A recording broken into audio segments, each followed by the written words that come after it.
wish good things to you who's watching this. I am Alexey, and we're now in round 2 of the European Team Carcassonne Online Championships 2025, focusing on the second match of Team Latvia and the first match in Group B, which you still haven't seen on the screen. The results of the previous round are going to be updated probably within the next couple of hours. So Latvia lost against Romania in Group B, 2-3, and now we will be trying to recover against Germany. In fact, it is a much-needed win if we are to hope to preserve good chances to qualify for the playoffs. Fortunately, it does look doable.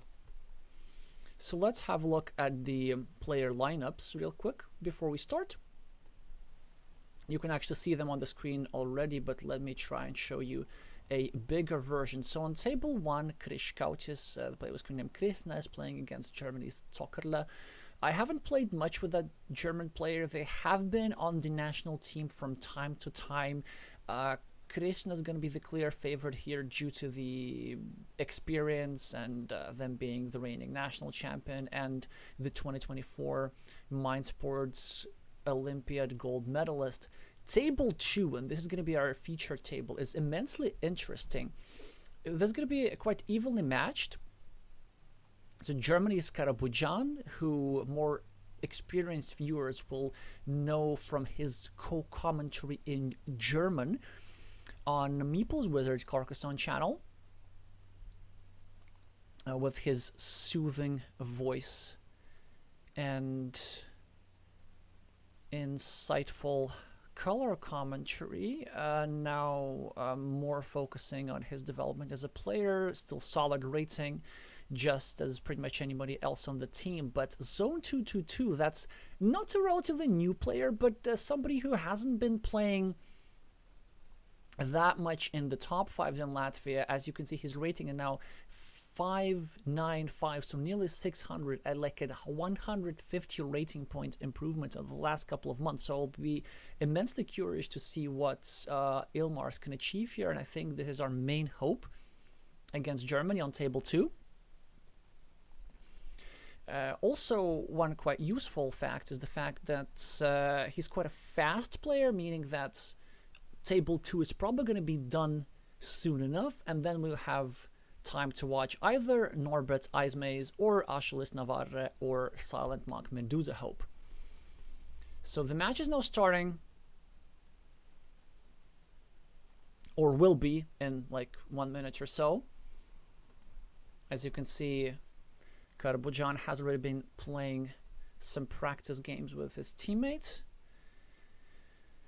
Yeah, so just looking at the other tables real quick, we saw Norbert's performance in the first one. I think he got some good ideas, but got unfortunately outplayed by Bogdan. Maybe when they play against Eismays, they're going to be first on the field and everything. So it's certainly doable for us on table 3, but Eismays is now in very, very good shape. Of course, the fellow YouTuber and ambassador of the game will be quite tough to defeat.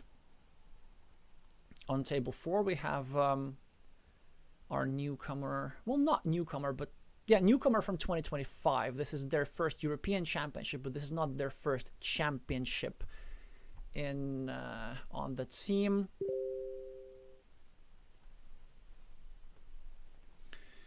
We'll be playing the 4-time world champion in the early days of Carcassonne, Ralph Querfoot, with a screen name Navari79. So, of course, it's going to be quite discouraging facing a 4-time world champion, but Achilles has been practicing a lot. So probably the total number of games played, like his total number of games played on Board Game Arena at the very least, exceeds that of Navarre by an order of magnitude. On table 5, Silent Monk, who has been with the team for a few years, is going to be playing against also very high-rated player Medusa Hope of Germany, who now has dropped to 638, so maybe that's a bit of a good sign for us, but their peak is over 800, and their understanding of the game is always on point. So a couple of tables are maybe uphill climbs for Team Latvia, but some tables look certainly quite doable. So let's see what we get from this. And finally, they have started the game.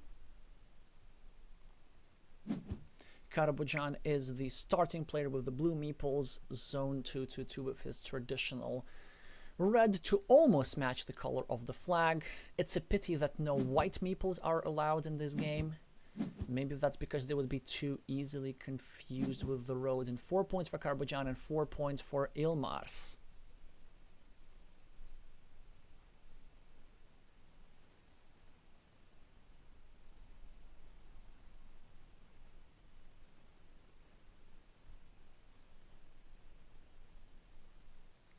Hi Nalaheim.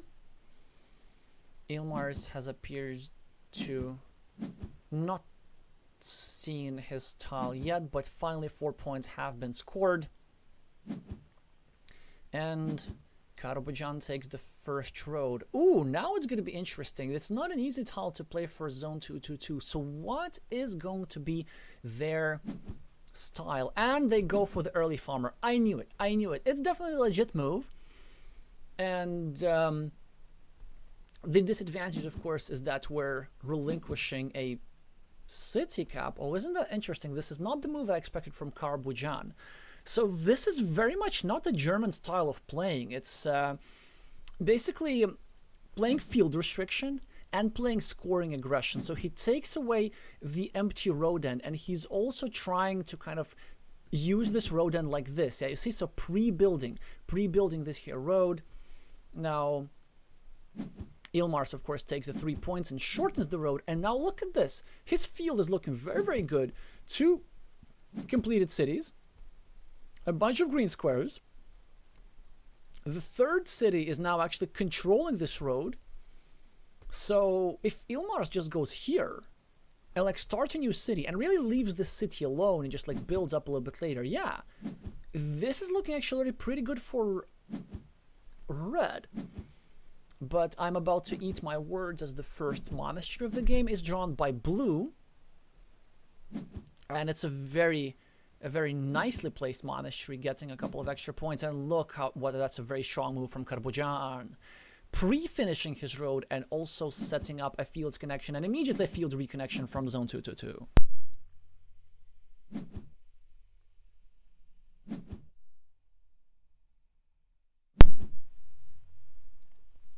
Hi, ever asking why do I use the new tile design? I normally don't, but this is my way of practicing for the upcoming in-person World Championships next week, because the new tile design is used on actual physical Carcassonne sets. And my viewers are just stuck with me. Alright, so this is now really, really good for red again. The monastery is nice. It controls the road, equalizes the other monastery. This 12-point field for now is impenetrable. Zone 2-2-2 is 6 points ahead, or 2-2-2 points ahead on the scoreboard. And red also has this 6-point city against this 2-point road. It's quite possible to go here. Maybe not now. Maybe first of all we go here. Yes, very, very good. We have to disrupt the road. Maybe the meeple on the road is a little bit extra because Karabujan can now just do this. Ay.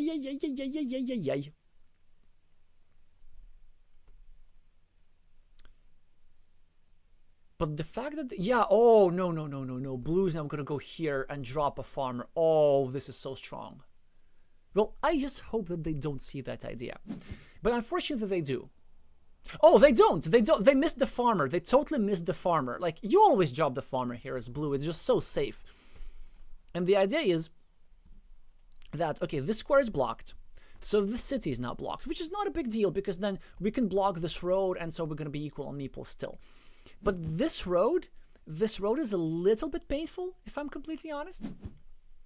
Because now look at this, what Karabujan does. He connects this road to this blocked square. Now the road is blocked, but a great tile for Mr. Ilmars. He can go here. and severely restrict this road, whilst also putting some pressure on the city, whilst also denying access platforms to the field. And when this guy finishes the city, then Zone is going to be very nicely emboxed with like 12 points for 2 versus 1 meeple, so that's a very, very good investment. This move is also not necessarily that easy to find. He might choose to go to do something like this and try to play against this meeple, which I don't think is the priority. Or this move also makes a lot of sense. This move makes a lot of sense, trying to continue the city and also, of course, blocking the road permanently. Ooh. And Carcassonne does not make the move that I expected, and honestly, I don't think he makes the best move. Because, first of all, it allows something like this. I think blue was better off just getting this meeple back and then securing the road later with something else.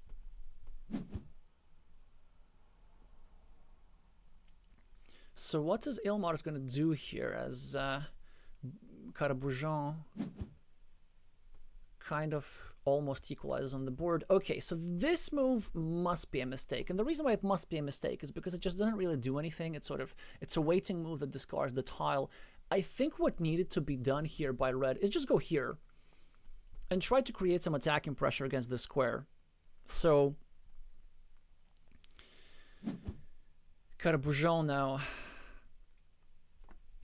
delays the development of this here ruin, but Ilmar's has an option of continuing right here.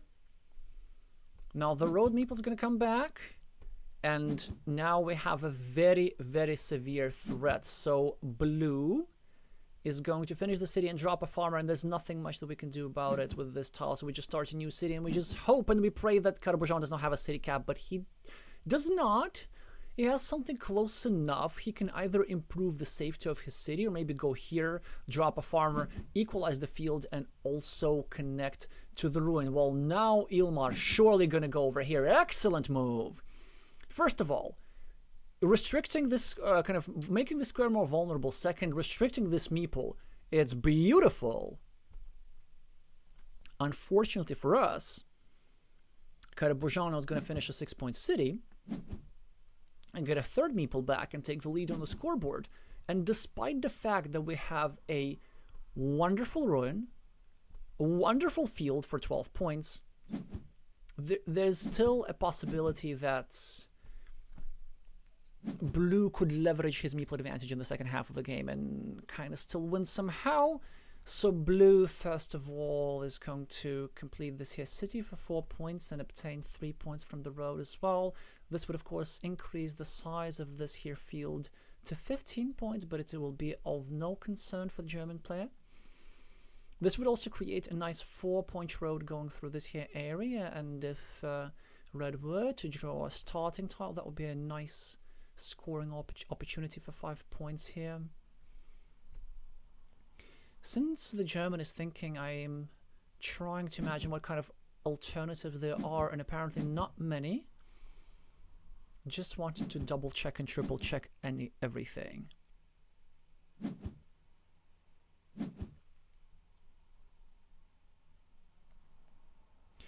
Yeah, so actually that's a very nice move by Ilmar's. So he doesn't really have a lot of meeples. So he can't really meeple this monastery, but what he can do, he can start taking away the monastery spot. Unfortunately for him, there is another monastery. Of course, had blue not drawn this tile, yellow would have gone here with this curve. Now yellow really doesn't have all that much to do, and that's the issue of not having meeples. So we're still doing all right on the score, on the overall score, I mean, because of the 15-point field, which is completely emboxed.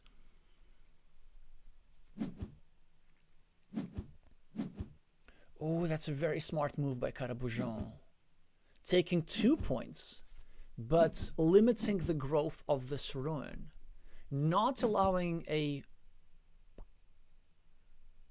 horse tile to be drawn here. And now also Carcassonne can go over here, yeah. Wait, did he draw like 3 roses in 4 turns? That is Certainly something that rouses suspicion of potentially dirty deals being made with board game arena developers. And all Ilmars can do is try and place some restrictions.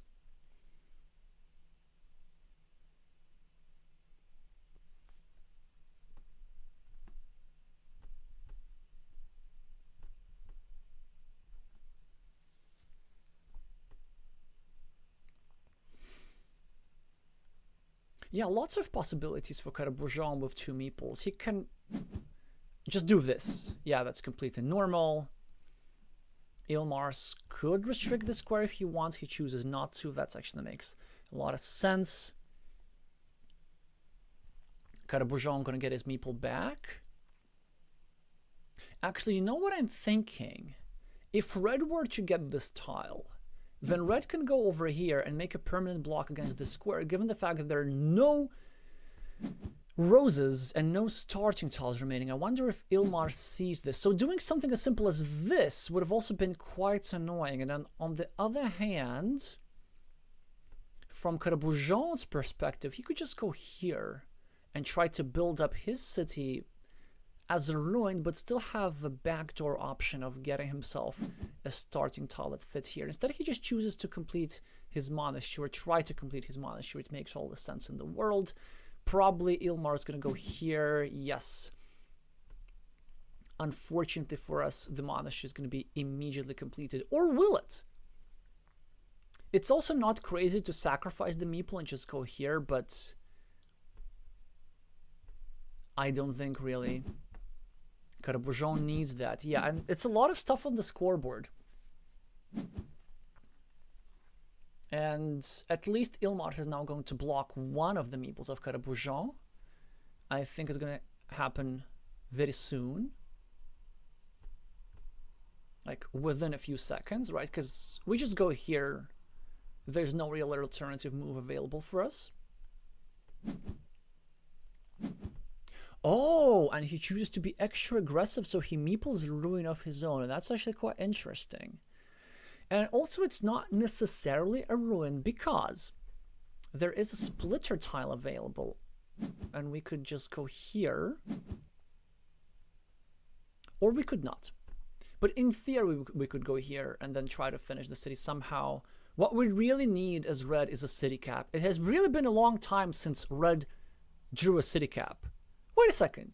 So blue drew 1, 2, 3, 4, 5, 6 city caps in a row. It is rather painful to observe as the Latvian. So I hope that Ilmars is not going to tilt, but finally going to draw a city cap. And no. But it's a good tile to just score points for the ruin. 9 points for that meeple, so it was wisely placed.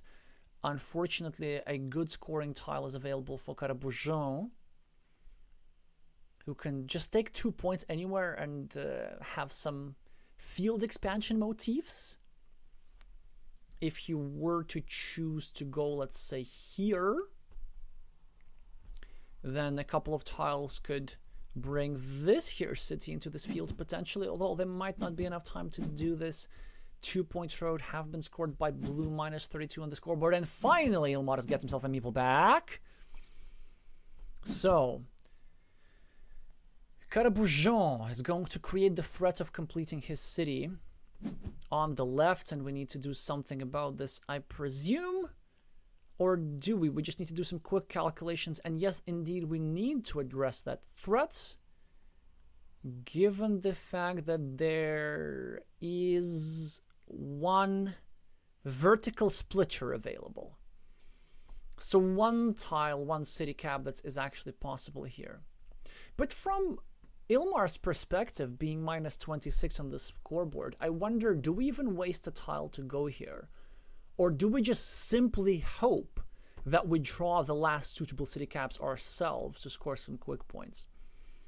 At this point, if I'm Ilmars, with 8 seconds on the clock and only 7 tiles remaining unseen to him, I'm probably trying to get myself as close to perfect information as possible, so I'm counting up all the tiles, all the points and everything, and he figures that the threat is enough to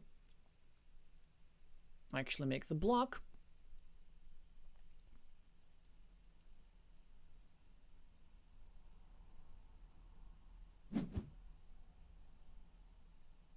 Turns out it wasn't really necessary, but whatevs. We are, of course, doing this. Okay. It is a 1-point move, so that makes some sense. I would have probably preferred just taking the points here. And then potentially looking to connect to the field, although I don't see quite how. 1, 2, 3, 4, 5, 6, 7. Oh, there are 2 curves remaining. 1, 2, 3, 4, 5, 6, 7. Yeah, so maybe the idea was this. Maybe here's what Ilmar should have done. If he just goes here, scores the 4 points for the city, and then drops a farmer like this, and then connects like this, he can equalize the resulting 9-point field, and it might be enough, actually. Because 26 is not that many points to be down on the scoreboard. So first of all, Ilmars has the better field. So blue has 6. Red has 15, right? So that's already 9 points extra. Then this 4-point road cancels out this 4-point city. Then I guess Ilmars is a bit concerned about the city being developed. And his concern might be somewhat misplaced, if you ask me.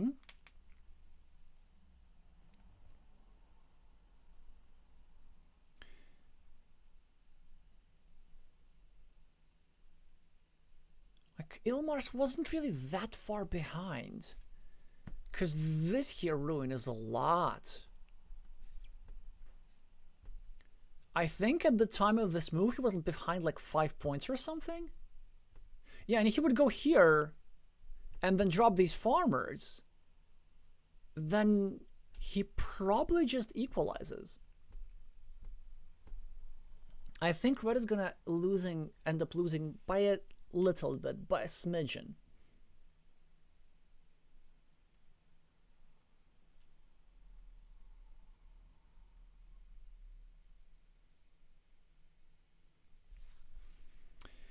Jonathan is saying, I bought Carcassonne in real life a few weeks ago, and I've been binging your videos to beat my friends. Thanks for all the help.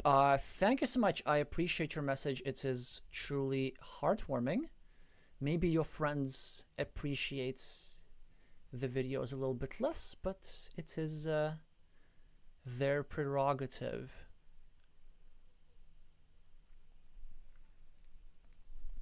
So what is blue going to do here? I don't think it's going to make that much of a difference, just because this board is so devoid of scoring opportunities that the best that Carcassonne can do is really just 3 points. Or maybe not. Maybe if there is a city cap remaining, which I'm not sure if there is, I think there could be 1. Then his idea is that he could preserve his meeple and hope to score 4. Not that he needs that. Or maybe, given that there's probably is a city cap remaining, he could go here and restrict this city cap so that Ilmars doesn't get these 4 points. So probably the only way how Carcassonne can influence this game is by getting like either a couple of points more or a couple of points less. Ilmars is going to get himself 3 points in one of the 20 possible ways, probably any 3-point road, any 3-point field. There's really nothing much extra. And will Carcassonne gets a city cap? And unfortunately, it looks so. According to my calculations, the last remaining tile is a dagger tile, giving Ilmar 7 points, giving Carcassonne 7 points. Ay, ay, ay.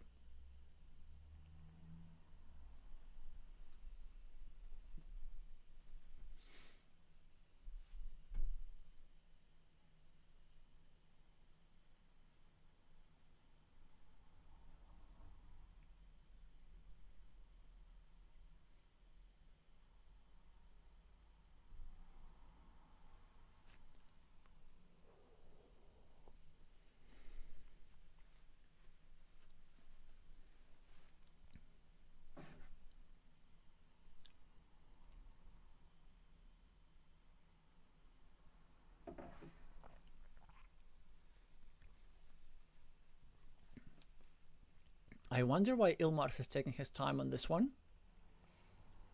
Maybe something to do with his interface. I wonder if we can just check out the other tables real quick.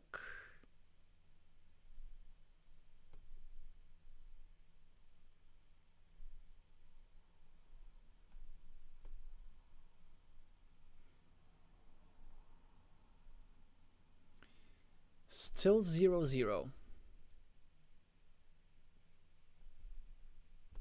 Okay, I'm a little bit concerned. I hope that the Latvian does not lose on time. In any case, before they make their last move, maybe we can entertain ourselves by just seeing another table. So, how is Krishna doing?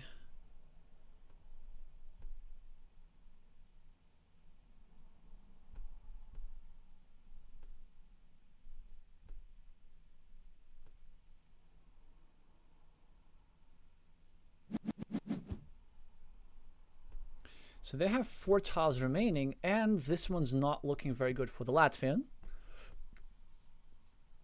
8 points down on the scoreboard, and 2 blue German meeples are overpowering this one red Latvian in a ruin worth around 16 points. Well, 14 or 13 technically, but it doesn't make me feel that much better. 14. Okay, there we go. Finally, we have the ending of this game.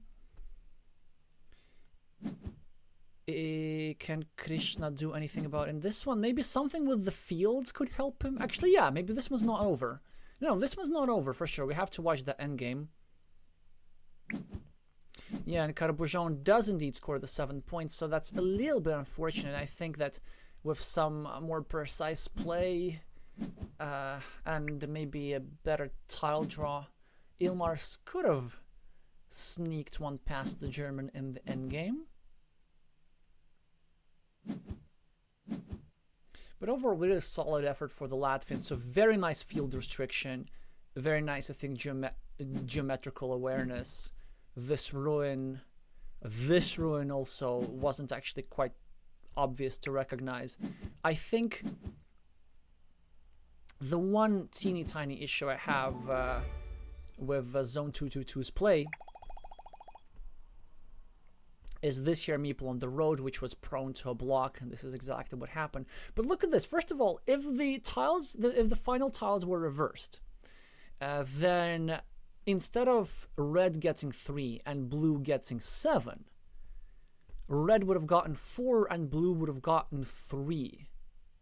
So actually the difference would have only been 3 points. And I think if Ilmars were to score here, and then later to enter the field, I think this actually might have done it for them. I think there was a win for red, just a little bit not enough in the pre-end game. But it looks quite hopeful. So apparently Carcassonne is new to this interface, so it could take them a while to start the second game, so why don't we focus our attention on this here end game? -8 for Latvia here, but these 8 are compensated with this here blocked monastery. Now the ruin is 14 for Germany, and the field I think is currently equal or not. Wait, 1, 2, oh, 3, 4, 5, 6. Okay, the field is not equal, but Krishna is trying to equalize the field.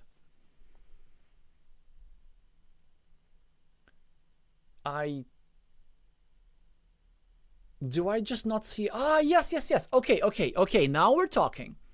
I missed this here red meeple. Okay, so like blue has 1, 2, 3, 4. And red has 1, 2, 3, 4 already, and a 5th meeple is incoming. And what's going to happen if red wins this field? Well, good things are going to happen, because 1, 2, 3, 4, 5, 6, 7, 8. This is 24 points. And this means that if red successfully connects here, or here, I'm not sure what kind of connections are possible, then Zokerla is actually going to lose. Because this ruin is now worth 15 after this move. If Krishna connects to the field, Krishna's going to be ahead +9. And then there's just no way to score 9 points or more for Zokerla. Unless, of course, he manages to reinvade the field, which looks like a bit of a stretch. 1, 2, 3, 4, 5, 6, 7, 8. Oh, isn't this one of those fancy endgames? No, it isn't. Krishna just doesn't get a tile to connect. Yeah, there was only one curve remaining. So Krishna's move was basically just 50-50 for the game. Which was a solid move. Unfortunately, wasn't able to get the curve to connect. Yeah, Latvia is not looking good when it comes to winning coin flip, but that's part of the game. Krishna has actually come back very, very often from losing 1-0 to winning 2-1. So I'm pretty sure that Zokerla is going to need to work hard in the second game. But let's see if Ilmars has started his second, and it indeed has started a couple of minutes ago. So what do we have? Still 0 points, but Karabujan is again the starting player, and now with just an amazing position. Chessmaster is asking, hey, is Romania also playing? Yes, Romania is playing in the championships, and in fact Romania defeated Latvia in the first round 3-2. But I believe Romania is not playing in this round because there are 5 teams in most groups. Every team gets to skip one of the round. If I'm not mistaken, this is the round that Romania is skipping. I could be wrong. We're going to look this up soon enough. Oh, no, Ilmars, no, we always meeple monasteries. We always meeple monasteries like this. With 4 meeples. With 54 tiles remaining. No, Ilmars. Maybe tilting a little bit. Yeah, especially it's super important to meeple those monasteries when blue is so much ahead. And also, like, if we go here, or actually even better here, but let's say if we go here as red did, then if we get another one, well, suddenly then we have our own stacking operation, and we're just equalizing what's happening here. Now, of course, Ilmars has 4 points in the scoreboard for the first time, I think, he'll lead on the scoreboard in this match. And a bunch of meeples, but what good does it do? If blue has so many points on the board, and blue now is, well, should go in aggressive mode, and they should go over here, they should place the last meeple, and they should set up one of the 3 remaining cow tiles to claim a big city. Fortunately for Zone, is going to equalize over here.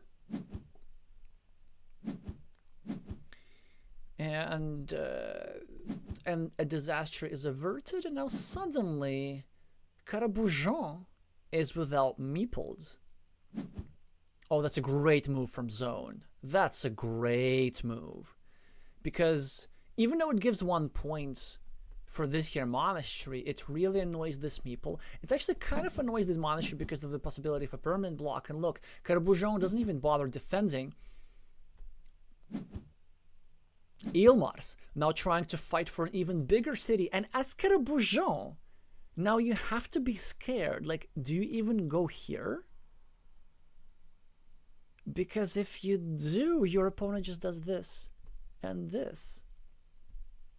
So maybe we don't go here. Maybe we do something like this, or like this, or like this instead. Oh, this is interesting. This is very interesting. And the idea is... The idea is to, I guess, not allow this meeple to penetrate the shared city potentially. So the way Carcassonne is playing this is now he's playing very risk-averse, so he perceives himself as being ahead, which he still is for now. But this is a great tile for zone. And I like his decision to actually not connect to the city, because if he just manages to finish his own city at the top, it's going to be quite a lot of points. Yeah, and he now just can continue it. Carcassonne now can safely go here. Of course, a disaster scenario is possible. So imagine blue does go here. Then red gets the one and only remaining dagger like this, goes over here, meeples this, and then gets the last cow, goes over here, wins a 22-point city with a 3-2 majority. This, of course, is exceptionally unlikely, so this is completely acceptable risk. And Carcassonne has now retrieved the monastery meeple, but oh! What did I say? Exceptionally unlikely. Exceptionally unlikely, mon derrière. And Ilmars does this. He does this. Oh, this is so great. This is so great. Great. And the German is typing something. Yeah, this is actually really rude to do that. So don't do that ever in international tournaments. Unfortunately, some players have issues with behavior in the chat. Typically, all comments should be refrained until the end of the game, but it kind of shows that our opponent is tilting a little bit. So maybe that's a good thing.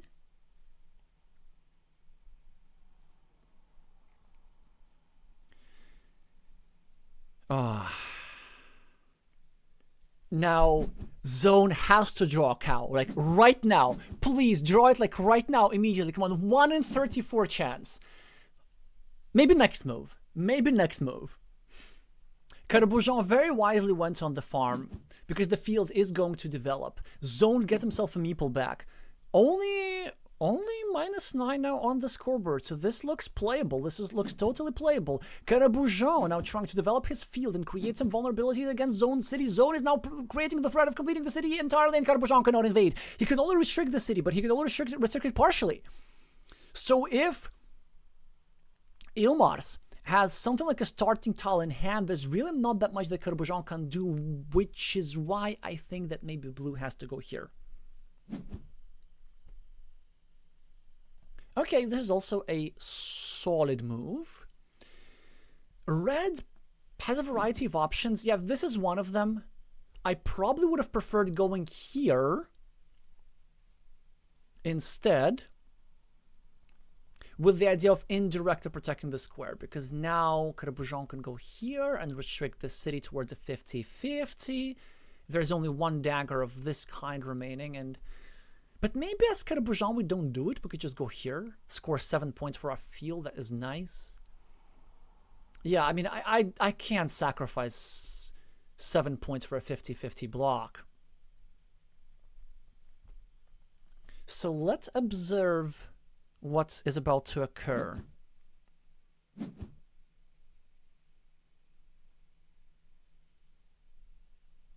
Oh, okay, so he plays really risk-averse. This could be correct, actually. I genuinely don't know. I think I would have taken the 7 points, and Ilmars is trying to just block that connection square, which makes a lot of sense. Oh, this is not a good move at all.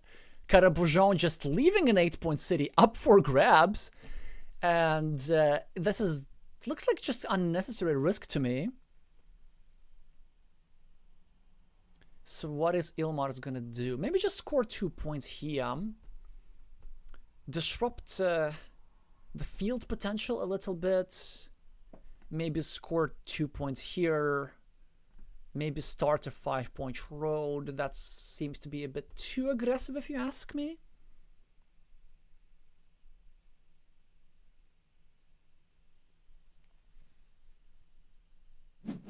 Yes, he does score the 2 points.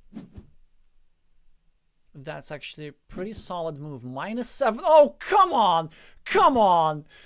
Oh, this is unfair. This is unfair. This is unfair. Honestly, I felt like Reds deserve to get the cow just for Carcassonne complaining in the chat. This game is unfair in many, many ways. However, like, Red is still in this. We have 2 meeples extra. We can use them for some farms. 20 tiles.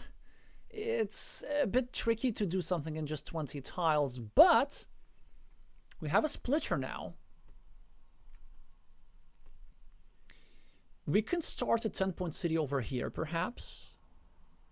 Or we can be even more risky and go over here for a 12-point city. And I probably prefer the latter move. Yeah, this is fine. This is totally fine. Carcassonne going to go here and try and block us. Then we're going to draw the last dagger, and then an explosion in the chat is going to occur.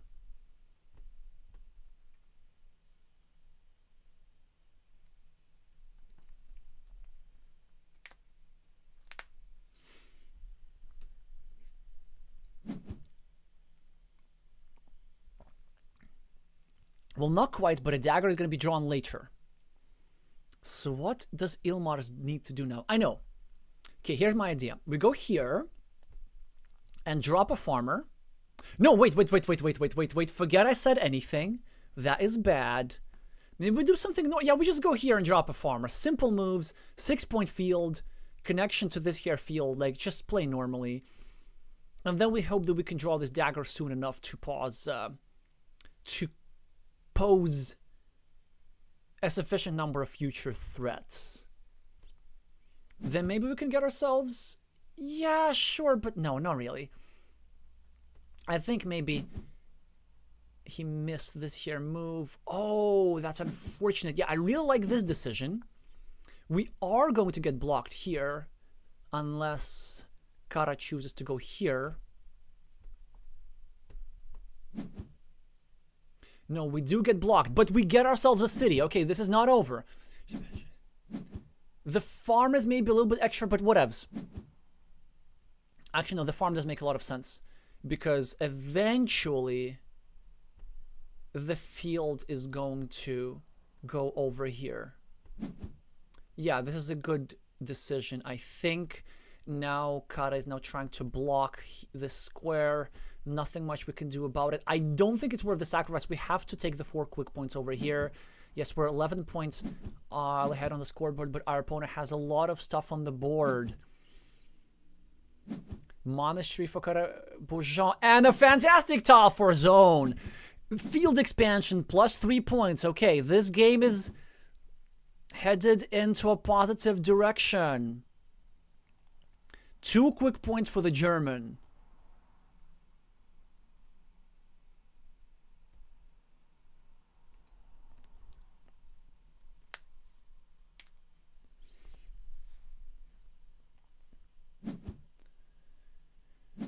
The exact location doesn't matter that much. So 16 points for Red on the scoreboard. Gets a Dorito and just use it to expand the city. Okay, that makes a lot of sense. But I wonder if it's time to drop our last meeple and go here. Because you know what? Okay. So the city has been completed, which is not good for us. My biggest concern is that there's this field here, right? The 9-point field that either side can take. And I really hope that we can take this field instead of blue. I guess the best thing that Red can do is just kind of just go here, take 2 points. I don't think it's a good idea. Oh, no. What am I talking about? We go here, we take 2 points like this. And then I believe there's a splitter still remaining, which can allow us to score 7 points for the farm. Okay. So 14 on the scoreboard. Curvy tile for Kara, and unfortunately I think it does go here for a 9-point field.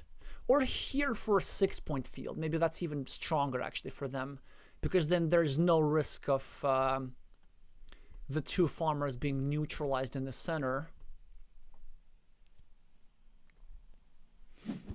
Yeah, and he does indeed find the strongest move, but that's okay because we do get the splitter for 7 points. The field at the top has turned into the main field of the game with 4 completed cities. And 12 points as a result. And now Carcassonne has almost 7 minutes on the clock to solve a 4-tile endgame, which is more than enough time. Because the main question is that you ask as blue. First of all, what are the points and what do I need to do? Do I even need to attack the field at the top? And he decides that he does, but I question that statement.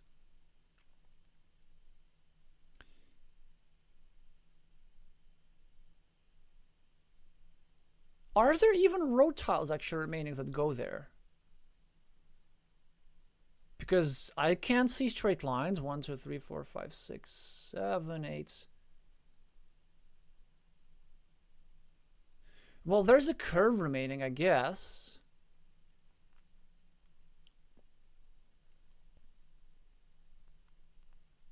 So maybe Ilmar just has to hope that he draws a curve and then we win. Yeah, some detailed calculation is required about this.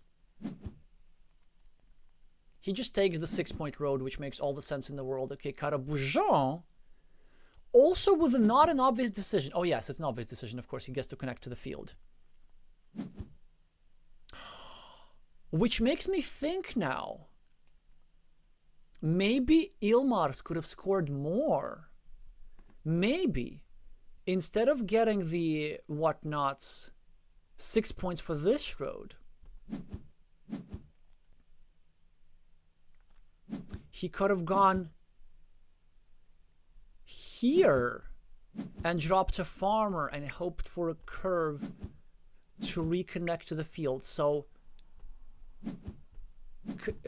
Zone could have gotten himself 9 points extra. But Carcassonne is saying congrats in the chat, and that is quite interesting. Is that really enough points for red? And apparently so.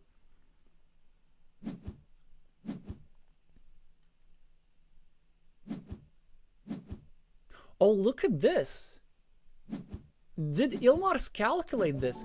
Did he calculate that he would have enough tiles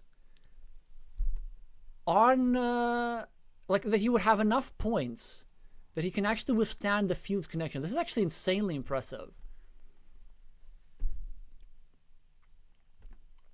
Yeah, so this move was basically kind of like almost a guaranteed win. I think the only way Carcassonne could have won if he were to draw a curve first and then a tile to connect here later. I mean, a win by Tyke, what could possibly be so exciting, and it's especially so satisfying since finally there's some karma for complaining in the chat during the game. And of course, the usual congrats without any punctuation. All right, this is great. So there's going to be now a third game soon enough. Let's just see how the others are doing.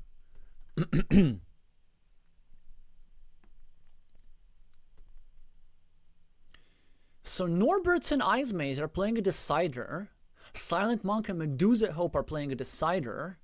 Navarra and Soccerle have won their first game. So this appears to be quite a tight match. Maybe let's have a quick look at Norberts and Ice Maze whilst these two guys decide on when they're going to continue.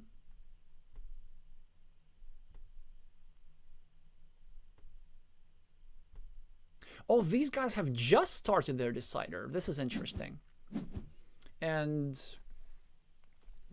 Utz is going to be the starting player with his traditional yellow meeples. Norbert's not too picky about meeple colors, but he's going to be red this time to match the flag. 6 points already on the scoreboard as a result of some roads and cities.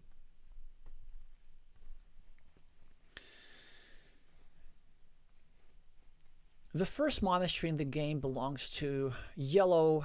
Overall, I'd say actually yellow has a better position here.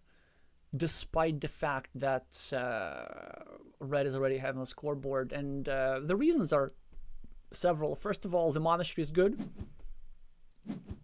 Second, in the end game, red will benefit greatly from being the starting player. Now the starting player, who is also the finishing player, gets much better probabilities.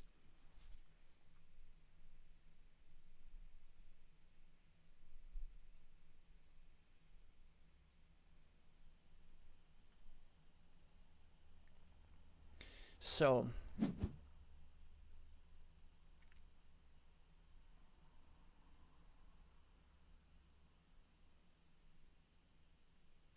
that's actually a very interesting move from Utsa. I quite like it.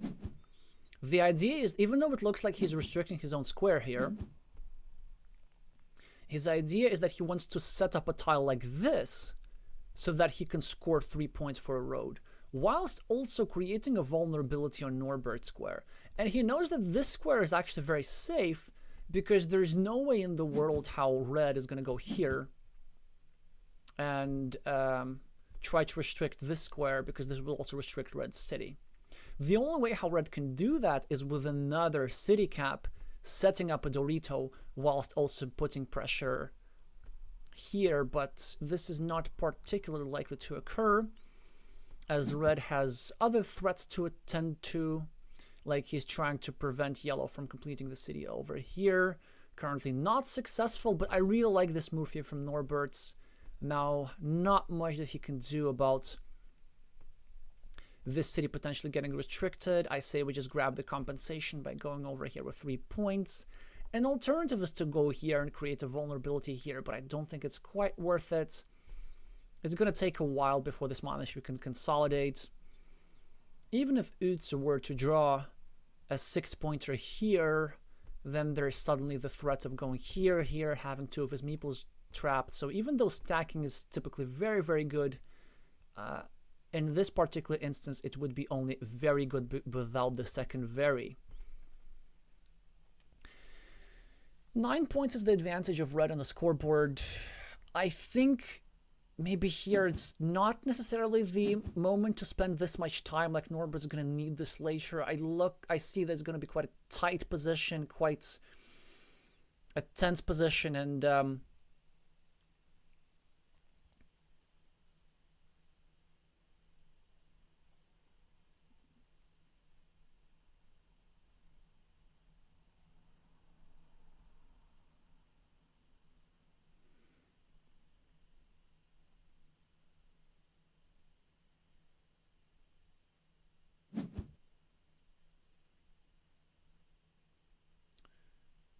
and Norbert is going to need his time to think later. But look at this. Utsi is also spending a bit of time.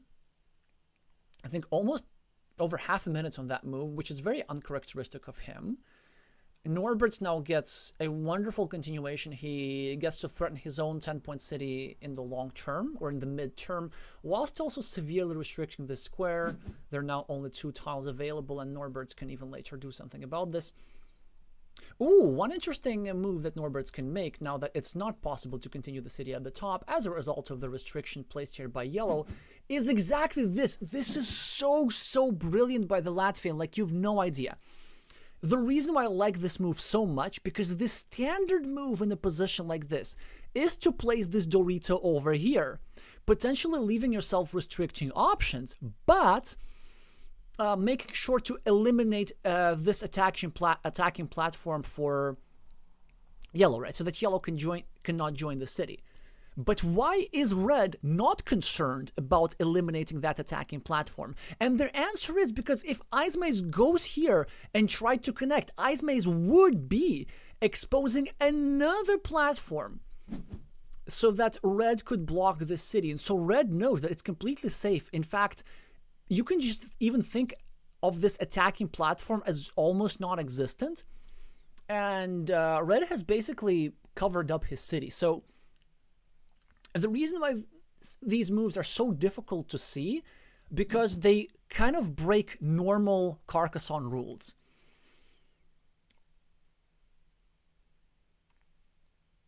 Like, or heuristics that players typically follow by.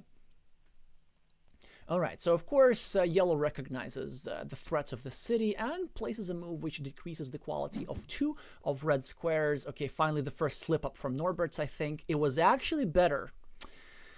Such a nice idea, but he did not follow through. I think it was actually better for Norbert's to place this tile not here, but here. Do you see why, right? For the same reason. Because the city's covered up. Because, like, Ismay's probably not going to go over here to invade, and if he does, then we get to block the city. But whatevs. It was still a nice effort. Now we have a choice between 3 points here or just finishing this road. Okay, the 1 point... No, the 1 pointer actually makes a lot of sense. Utz is going to finish himself an 8-point city. Only -5 on the scoreboard. And the first of the 2 remaining starting tiles has been drawn by the Latvians. So maybe we also get to draw the second one. That would be nice. Also, this opens some Sophie's choice block opportunities. Like, let's say if we get a regular Dorito later, we could go over here, restricting this square to the starting tile. And this square is already restricted to the starting tile. So maybe we can trap some more meeples. 9 points ahead on the scoreboard. It's something nice to have. Now, whilst yellow is deciding where to place this dagger, maybe here, start a 3-point road and start developing this here city on the right into something tangible, as the city has been forgotten a little bit. Or maybe just start a new city somewhere, like here, with no particular intent. I don't think it is quite Utz's style. He tries to be a bit more to the point. Maybe here, that's also another opportunity to go over here and even threaten the possibility of getting a cow tile, a Dorito tile, and the takeover of this here city with 2 versus 1 meeples. This 1 pointer is actually quite nice, because it sort of pre-builds very, very indirectly a 5-point road, and I think Norbert's has now 2 options to follow through with this. Yes, and this is one of them. Pre-building the 5-point road, but also going over here and trying to get the majority on this here city. This is certainly a legit move. Now, of course, Utsa probably going to go here and try to abuse one of these 2 squares. This also makes a lot of sense. Even a second meeple is possible here, just trying to basically bet everything on the city. Norberto is going to complete the 5-point road and start a new city. This is the top equity move. Or no, he's not gonna. Okay, I take it back. This actually also makes a lot of sense. Starting a new city, trying to restrict the square. Fantastic tile for yellow, but he chooses to take 4 points, which I think is okay. I do feel, however, that actually going for the monastery was a bit stronger in this instance, and I think the Germans should have spent a bit more time just trying to make that assessment. But, you know, 4 points without the investment of a meeple always look juicy. That's a fantastic tile for Norbert's. Setting up an 8-point city and a future blocking platform. Also, this move already yields dividends, as Utz is not able to place this Dorito tile into this here square. So no imminent threat of a city completion can be created. But maybe we can do something like this. Try and, again, just pressure all these squares. Yellow can be relatively safe for now, yeah, but maybe it's now time to try and create some pressure here. So, what do we do as Norberts? We have 3 options. Option 1, we connect. Option 2, we go here, and either rotation is possible, and we just try to create a blocking threat. This is sometimes a very good idea because our opponent is creating a blocking threat, and then we can sort of like react likewise. There were some other options as well. I do like the choice here. Utz is now trying to invade. And again, several options to react to this.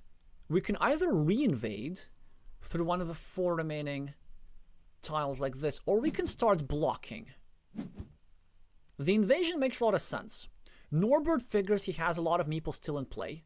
He still has the meeple majority. He has a very easily retrievable meeple here, very easily retrievable meeple here. There's still a splitter to bail out from this situation with a 12-point city. And with a Dorito plus a triple city plus something, then Norbert is threatening some potentially devastating stuff. 6-point monastery for red. Quadruple city tile for Ute, trying to break yellow city at the expense of the safety of his own meeple. The idea, of course, is that we trade, this guy gets blocked and this guy gets blocked. And sometimes, if Norbert draws something insignificant like a curve and probably goes here and finishes the road, like, I have anxiety just watching this 1-point meeple for so many moves. But he doesn't, and I can understand this. I think we still finished the road in that position, and Utse now probably looking to go here, just continue his city, maybe creates the threat of completing something very nice. Norbert gets a reasonable tile, but no chance to attack this here city. And a tricky decision. So option 1, we can go here and preserve the chance of completing the city, but the problem is, please don't meeple, thank you. Yeah, Norbert sometimes has the problem of like meepling these 1-point cities a little bit too often, but now he's setting up a monastery here. One of which is drawn by Ute, so we need to curve ASAP, and we kind of get it, but no. We have to go here first. Continue our city. Block Ute's city. But it's not necessarily that Norbert is going to make the right decision, because he also needs the same city cap in a bunch of places. He needs it here to try to invade this guy. He needs it here to score 4 points, which is not the correct choice. And he needs it here to bail out from the road meeple. Like, one of these days, Norbert is going to give me a heart attack. Like,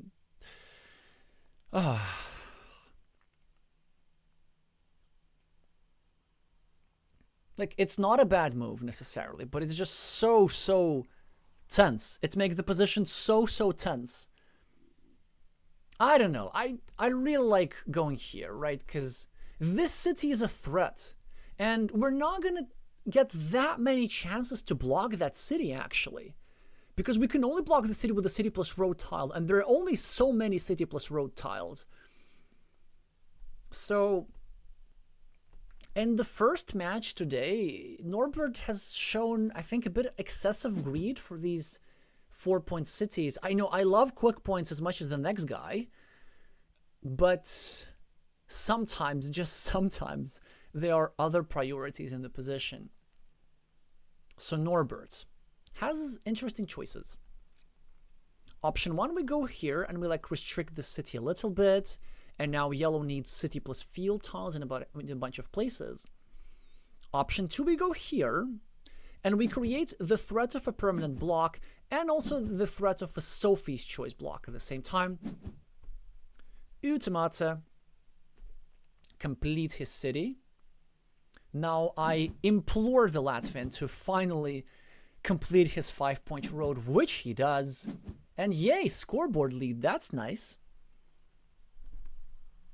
Still a lot of tension in this position. Still one tile for Utse to potentially complete this 10-point city and claim the lead.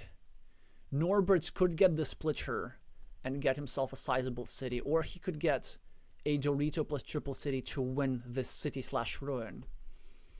This here city by yellow could be completed, or yellow could draw another city plus road tile and complete the block. This here monastery could be supplemented by another monastery. There are still 2 of those remaining very soon.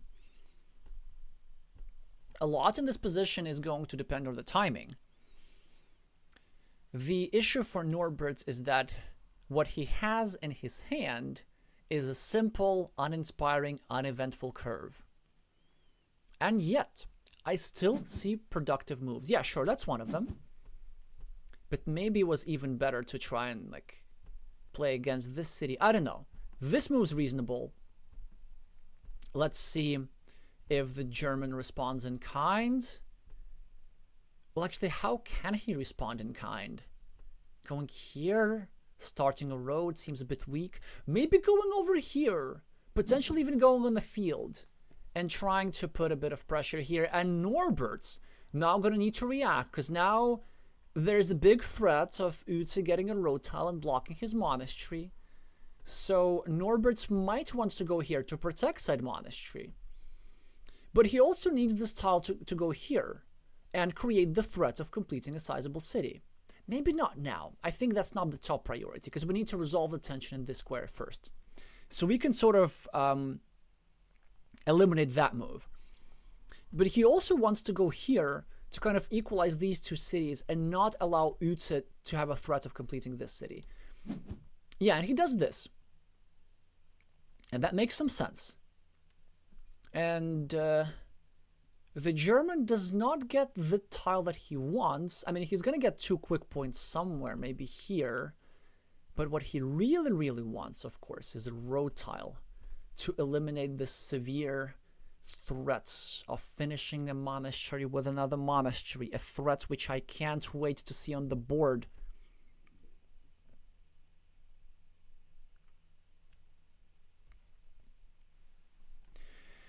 Hi, Larpatore. Asking, which teams do you think are the strongest in the tournament? Top 3. Number 1 is by far Ukraine. Like, I think they're the main favorites. Poland are not to be discounted simply because they're the reigning champions. And Latvia, of course, despite the minor hiccup in our first match against Romania, we're still surviving here. And we have a few new players. We have old players who have been making a lot of progress, like Ilmars, on whose match we're going to catch up sometimes very, very soon. Easy decision for Norbert here, as Utse scores a little bit. Of course, we're going to go here, I presume, set up an 8-point monastery, make it harder for our monastery to be blocked. The time situation is not great. Like, you gotta make a move right now. This is also a possibility, trying to block, but this is, I think, the best decision by Norbert. Utse is surprisingly not that much ahead on time. So probably he's treating this match very, very seriously. And he gets another quick point tile for himself. Yeah, you know what? Actually, Norbert has very nice high-impact tiles. He still has the splitter available to him and the 2 monasteries. Like, this position has to be good for red. And yet we keep drawing straight lines. But maybe we can just go here and create the threat of a permanent block. And then we can remove 1 high-impact tile from our opponent. There's truly really nothing else available. This is also something that makes sense. Maybe a little bit not worth doing. A tricky decision here for Norbert. Now, I think we should just go here and bail out to get ourselves a meeple back. I really hope that he doesn't do the usual. Like, a usual Norbert's move is just scoring 2 points. And fortunately, he's now not that greedy. He puts himself again ahead on the scoreboard. And pretty much like ahead in this game position, but it's all about high impact tiles. Starting tile for Utse, splitter for Norbert, monastery for Norbert. City cap. I think we go here. That's one option. We get 1 point, and we just create the threat of drawing a triple city. Oh no, this is better. What am I talking about? What am I talking about? Finish the monastery, get on the field. Forget about the whole thing, finishing the monastery with another monastery. There's, of course, this option. And the splitter is drawn by Norbert, and he's going to finish a large city and drop a farmer, and he's going to win this duel against currently the best player in Germany. This is pleasant. This makes up for the early morning for me.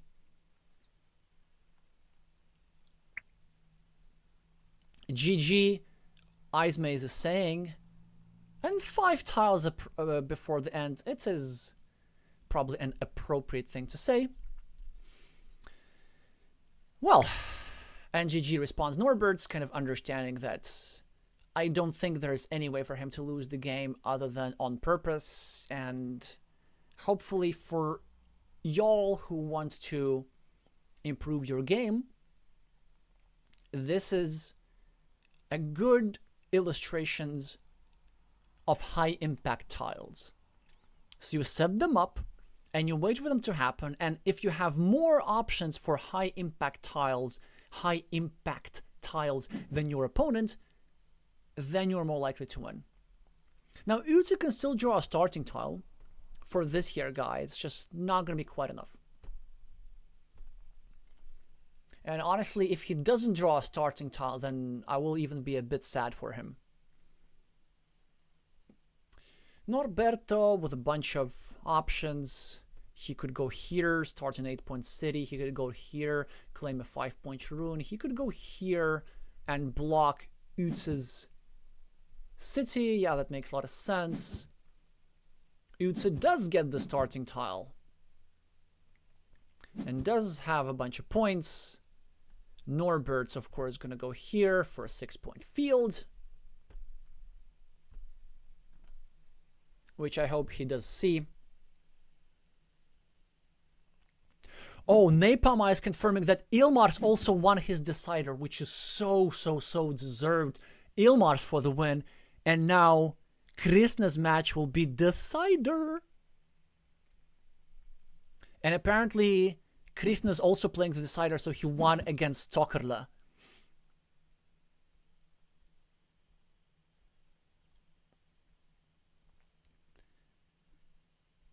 So Norberts is going to score 4 points for Road.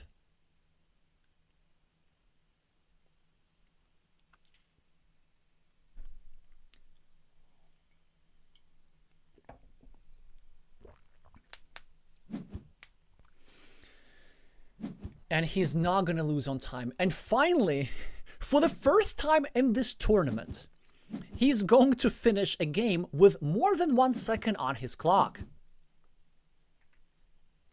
Utsa with his usual precise endgame, still trying to squeeze out the maximum. Of course, it's nowhere near enough. The splitter from Norbert was just way too powerful. And the final score difference we're going to find out in a second. Very interesting position, very closed. The biggest field in the game is worth only 6 points. And this is actually the exact type of the position that Norberts is best at playing. As in his first match, in his first duel against Bogdan, he lost the field. No such risk here. 19 points is the win for the Latvian, and we are headed to the decider.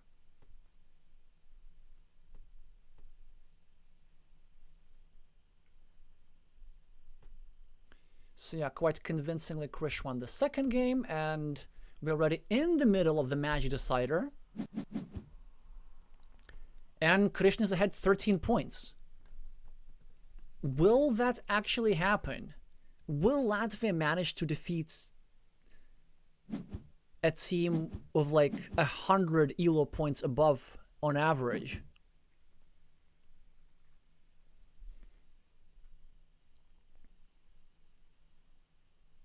Because this looks very good for Krishna, really.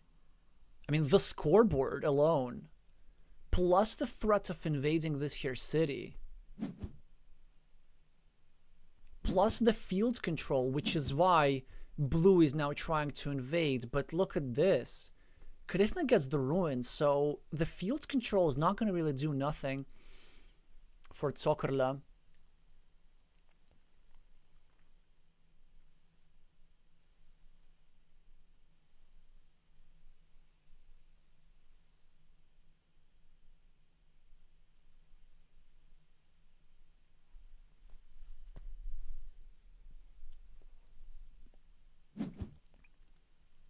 The farmer is still a nice idea. Yeah, he needs to drop as many farmers as he can, really. And Blue's idea is just he gets a curve here, connects to the field, gets a curve here, connects to the field, maybe even meeples this road, actually. The problem is that the field is just not that big in the first place, right? 1, 2, 3, 4, 5, so 5 completed cities, that's 15 points, right? Maybe we get something over here that's 18 points. Well, the ruin alone is worth nearly 20. And there isn't even a platform to equalize it. But let's say if there were. So Tokrle just miraculously draws a curves. He goes here, he connects to the ruin. Then still, I believe Krishna can win this with a couple of points. Simply because the scoreboard lead is too much. But I am alarmed seeing this. I really hope that Krishna has not disconnected. If he does... If he has, well, he has, let's say 6 minutes to reconnect and still win this.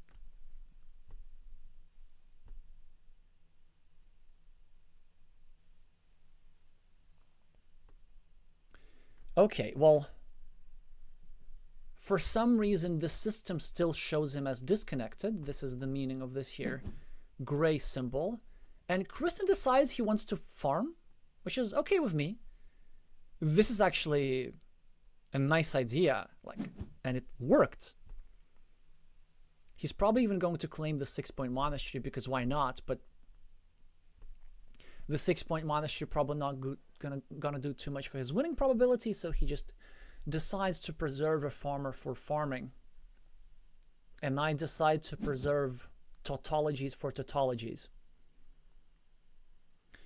Krishna now has a variety of options here. It's a fantastic tile in every which way. He could just score points in several locations, or he could maybe continue and complete this field connection. And maybe using one of the 1, 2, 3, 4, 5, 6, 7, 8. Actually, maybe using one of the 2 remaining Doritos, he can even set up a 8-point city for himself. I think it's not a bad idea at all.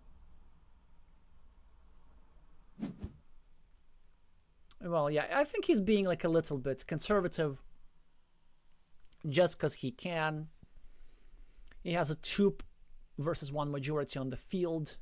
But Sokrle, I believe, can still not only equalize it, but even run it over. 1, 2, 3, 4, 5, 6, 7. Okay, so the move for the German, which is not easy to find, is basically to go here, drop a farmer like this, then hope that Krishna doesn't get a tile to block, which, no, like this, with a city end. And then we get a curve, and we get not 1, but 2 meeples into the main field. I think that's the way to go about this. Now we know it would not have worked, but whatever. Krishna has actually a really neat move here. He can go here and drop an insurance farmer with the idea that if Tokrle connects, then Krishna can reconnect. I think the main important factor is that Krishna must play something. And that is something that's absolutely counts. A 6-point road with a chance to become an 8-point road. Why not just score points? That makes perfect sense. I guess it's last time for Tokrle to try something like this, even though it's even more unlikely to work. Well, actually, I think, yeah. So if we go here, then if our opponent gets the last horse, then we get to connect. Well, Krishna gets scoring tiles anyway. He's going to go here, drop a farmer probably, or even better. No. You know what Krishna's going to do? He's going to go here and drop a 0-point farmer, but it doesn't really matter. Plenty of ways to properly win this. Wait, Zokrle can now invade. 1, 2, 3, 4, 5, 6, 7. Yeah, okay. So now this is a perfect move for the German, because I believe both of the remaining tiles are curve. I could have miscounted, but I'm pretty sure I'm correct. So we go here as the German, we drop a 0-point farmer, and it's an unblockable 100% invasion with 2 farmers at once. Like, he's not going to win the game, but this is the best that he can do. Not the easiest move to find. Again, I'm going to recount 1, 2, 3, 4, 5, 6, 7. I'm pretty sure about this.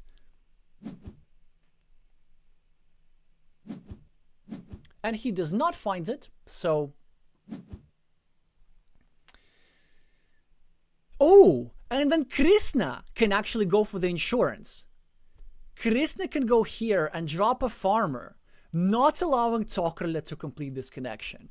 And now, instead of losing the field, Krishna is not going to... he's not even going to tie the field. He's going to even keep the field to himself. Or maybe not. That is because, of course, I miscounted the tiles, but it still doesn't change the fact that it was worth a try. I'm not sure where I missed a curve, but probably somewhere. 4 points for Zokrle, and Krishna does actually keep the field to himself, just for a different reason, and it's going to be probably like a 40-point win, or even more so. Possibly a bit anticlimactic for y'all to watch a decider like this, but it brings me immense joy. It's very nice to watch my team win,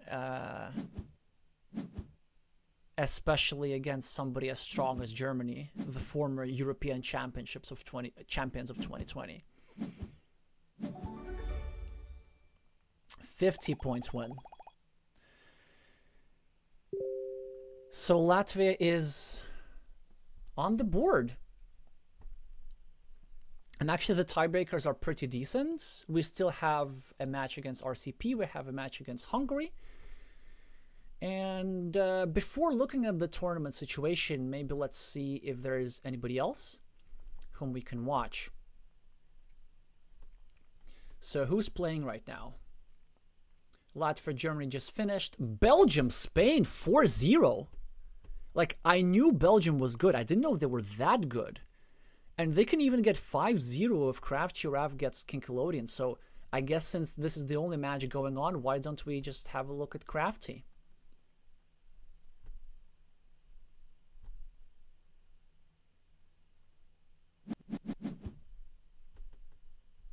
And it looks like Belgium is headed for a sweep. So... this match is for those of you who prefer violence in the content that you consume.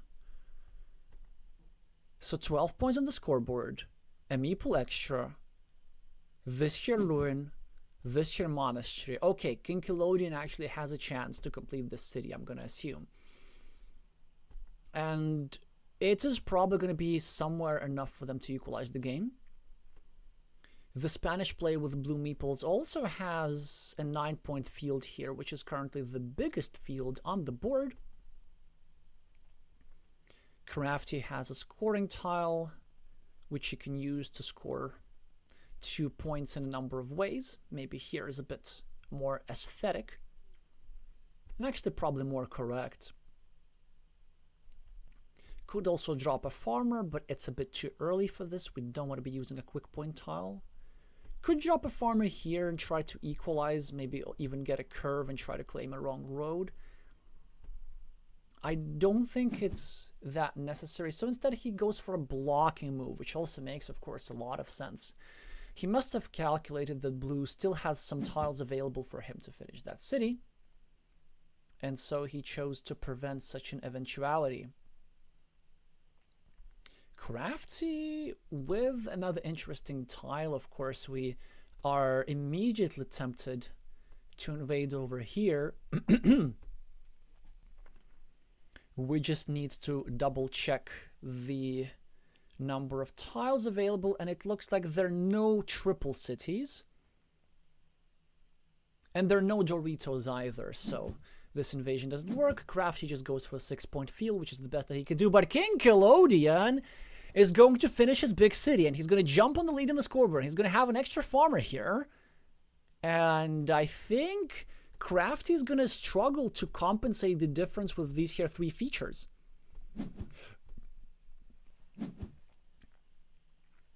A slight imprecision, I think a farmer was necessary there. 7-point move for Crafty. I hope he doesn't go on the field, because the field is 6 points, but the city is also 6 points, and you get a meeple back. It alarms me that the Belgian has not pressed any buttons on his interface.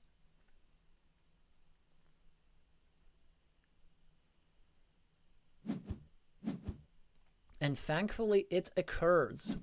So we're equal on the scoreboard. King Kilodian has the better field.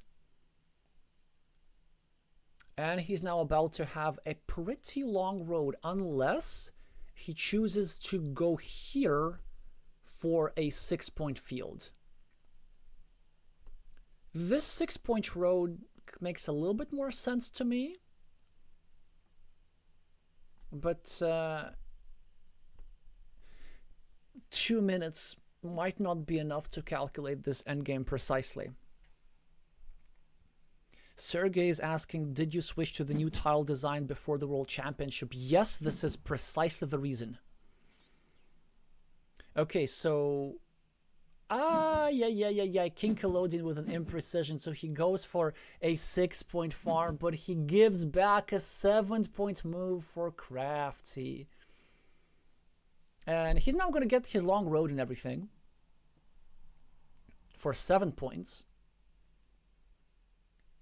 But certainly some damage could have been avoided. Also, another alternative for Kinky is to go here and take 6 for the field. And this would also prolong his road by 1 point as well by unifying with this here guy. So that's also an option. And I think the decision should depend on what is the remaining tile. Actually, no, not really. No, yes, really, yeah. So if there were a straight line remaining, which I think there isn't, 1, 2, 3, 4, 5, 6, 7, 8. But if there were a straight line remaining, then we would want to prevent yellow from going here and having a 7-point move for themselves, right? So there are some subtleties towards the end. Of course, King Kilodian had calculated correctly that a monastery was remaining in the deck, and it didn't really matter whether to take the road or the field. Now the question is, does Crafty have enough to withstand the field? And the answer, I think, is yes. I think it's a Belgium sweep. Especially after that 5-point monastery. Oh, yes. I don't think any Spaniard expected this. That teeny tiny Belgium would treat them so unceremoniously.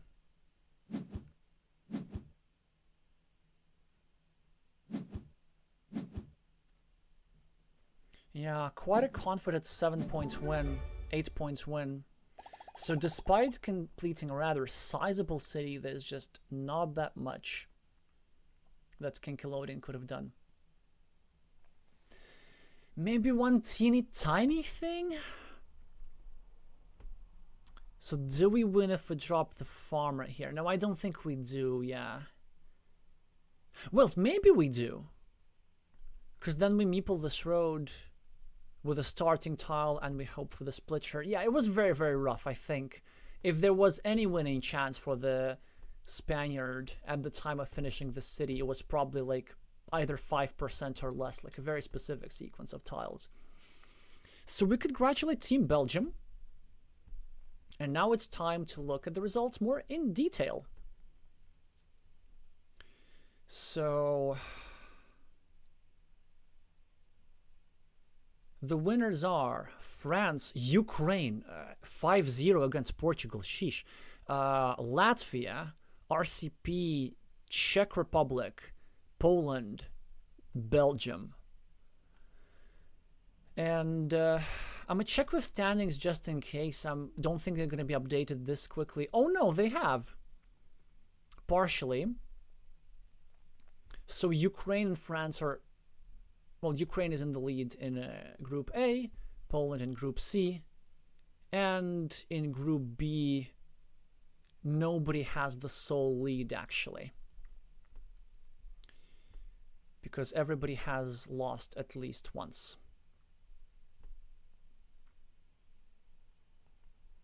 So what are our next matches then?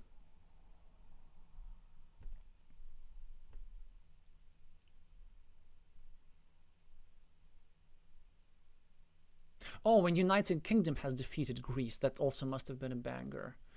Okay, so 8 matches. So Latvia are gonna have to play also against Hungary.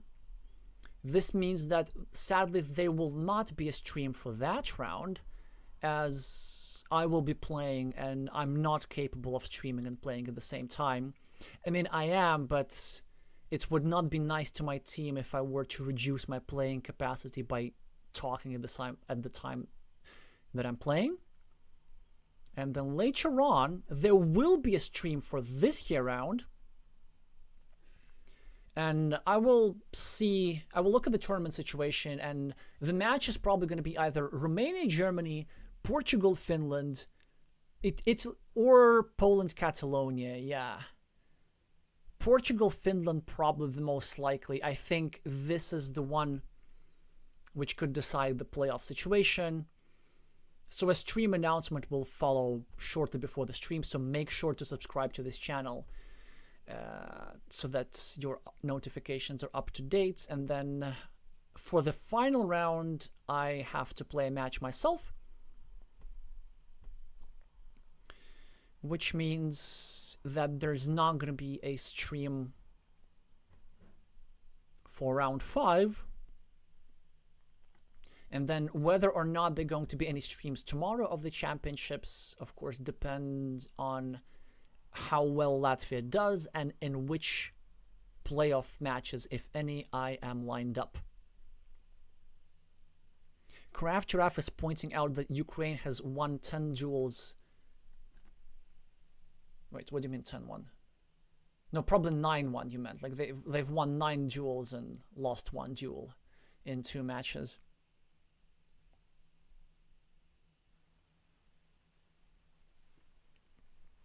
Okay, so that's it.